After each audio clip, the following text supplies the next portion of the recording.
Boy Bye or Girl Bye. This is when we highlight something in the news, popular culture, or anything going on in our lives where we're just like, boy bye. Y'all never heard anybody be like, wait, what? Boy bye. This week for Boy Bye goes to Donald J. Trump. Donald Trump has contracted COVID-19 after making a mockery out of the entire every American citizen you can think of who takes mask wearing seriously, who takes social distancing seriously. He made a mockery and then woke up and magically tested positive with COVID-19. We've had to hear how you shouldn't mock him, you shouldn't make fun of him, you shouldn't blame him. But at the end of the day, if he truly does have COVID-19, he brought it all on himself. What are your thoughts, ladies? Well, me personally, I personally don't believe that Donnie even has the COVID, okay? I feel like that this is all a part of his plan to get reelected. So you guys seen the debate. If you didn't, it was a debacle. We found out this week about how he only pays $750 in taxes. It's a lot of things that's negative in the media. So why not redirect the attention to, oh my God, he has COVID. Then when he beats COVID, he can be like, see, it's not even a big deal. America, do what y'all want to do. Let's reopen. Because I had COVID and I beat it and we're fine. Everything could just be normal. And then he might even fake us with, I took the vaccine. So then when the mandatory vaccines come out, y'all be like, oh, Donnie took it. It's cool. It's safe. Y'all ever heard of October Surprise? No. Okay, October Surprise is a political stunt that politicians do in October, right before election, to try to redirect the campaign back to them. I feel like this is Donnie's October Surprise. This is his trump card. My position on it is just him minimizing the seriousness of coronavirus. First, before it even was public knowledge, he pretty much was acting like it wasn't happening when we could have got ahead of the virus so that it actually didn't have a big impact as it did on American citizens. We could have put in travel bans. We could have had a shutdown earlier. Honestly, we should still be shut down right now. I'm somebody who has an immune deficiency disease, so I take coronavirus very seriously. I literally don't go anywhere except to the grocery store to come home or to spend time in nature. Like, if I catch coronavirus, there's a very small percentage that I'm going to survive it. So it just really disgusts me that every day he goes on whatever publication and makes it seem like it's not as serious as it is, and then allows that other lawmakers can continue to open up things. People are going out every day. I get on social media and I see somebody in a dang on hookah bar, um, just hanging out, no masks are being worn, and it's just a complete safety hazard to all of us. And how they made it so that we could not report to the CDC anymore. There's no statistics on actually how worse this has gotten since the shutdown. And they're pretending that it's not getting worse. People are still going out, still continuously spreading it, wearing less masks, and it's a dangerous society. There's other countries that have already opened up and completely beat the disease, and here we are just looking stupid. Looking silly. The other countries laughing at us because they having fun and we still on punishment. We still on punishment. Yeah, I mean, I can definitely say boy bye. Even going back as far as before the announcement with the whole debate, that was something I have never ever seen in my 20 plus years of existence for a presidential debate.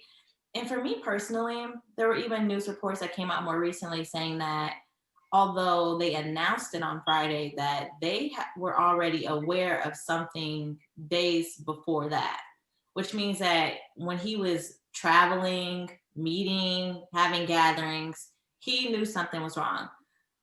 If you guys don't know, I am also the residential conspiracy theorist. I personally believe it may not be COVID, but who knows?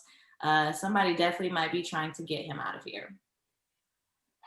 Well, I actually disagree with Bianca. I think that he may have COVID because I've seen pictures this morning that was released online, and he was coming from somewhere to wherever, and you could visibly see that there was like some type of air tank hidden beneath his jacket, going the wiring from it going behind his ear into the mask. So he's at the very least having respiratory issues. And I wish him the best. I do. His best. I wish him his best too. And also, I'm very interested to see how he's able to twist it, because if you think about it, if he downplays it, it's like, well, then why do we need this mandatory vaccine if it's not that bad? But it's like if he says he got I don't know. I think the whole him having it so close to this vaccine coming out is going to be very interesting, because if he was to downplay it, then why are you requiring?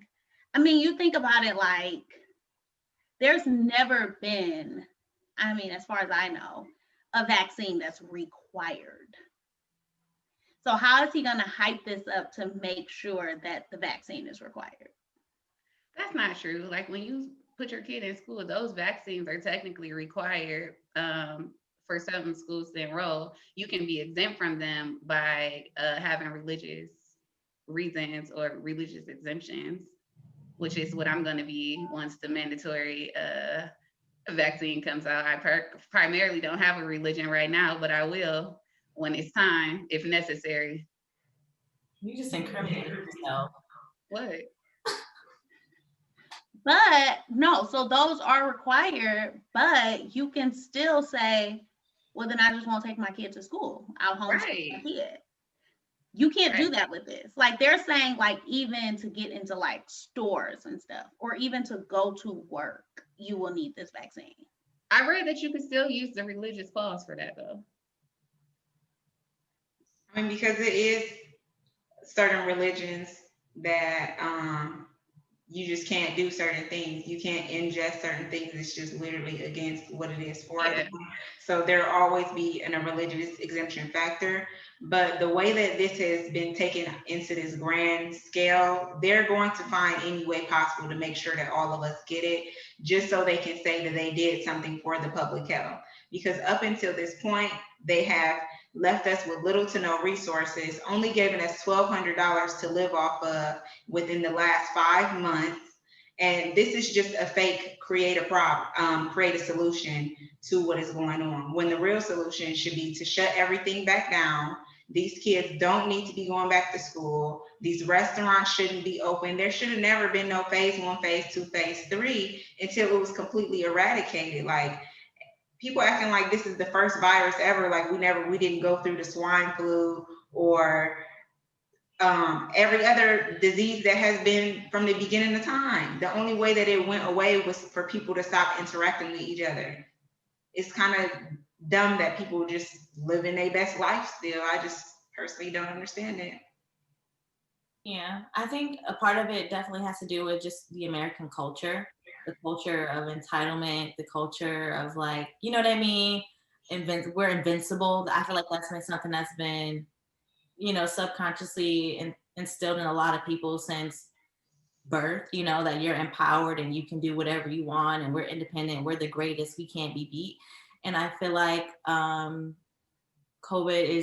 is proving that America is also not exempt from being hit by something that has been devastating in so many ways, to people's health, to the financial markets. Like, it's been horrible. And it sucks to see that the government would rather worry about capitalism, which we talk about often, and corporations making money than people's health by providing financial assistance to people during shutdowns and quarantines to allow people in this COVID, whatever you want to call it. Some people, my friend, she calls it the plague, like allow it to pass, but everyone is worried about one thing, and that's greed and money. Well, I don't have any well wishes. There were no well wishes when all those other families were dying from COVID. So whatever happens, happens. I said his best. We all know that he's not that great of a person. So I wish him his best. I wish him karma. I wish everything that he dished out over his entire lifespan, because we know this isn't the first bad thing that he's been a part of. We know that he's contributed to many things that have hurt people of the lower class. I think that when everything first started happening and the numbers were rising and rising, Black and brown communities were the first ones to get hit the hardest because we didn't have the resources to combat. Even our population of Native people, they literally sent body bags to them when they asked for resources for COVID to stop the spread.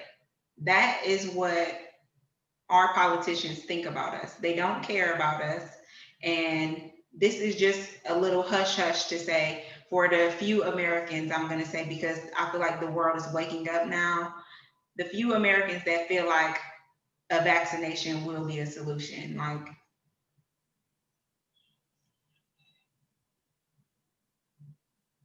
I agree. I wish him, and I like how you worded that, Shay. I wish him his best, whatever that is, whatever that may be. I don't wish him my best. I don't have the same empathy that I would for, just a citizen who contracted COVID-19. I have a total different thought process. And, because how I feel about my karma, I would never personally wish him my example of his best. But I wish him his best. I wish him whatever he's dished out for it to come back to him tenfold. Well, it's only a matter of time. We all seen the Simpsons episode. Yeah. They're usually pretty spot on. Yep. And I don't think he's the healthiest. Money can't buy health. So that's that on that. boy, bye. Boy, bye.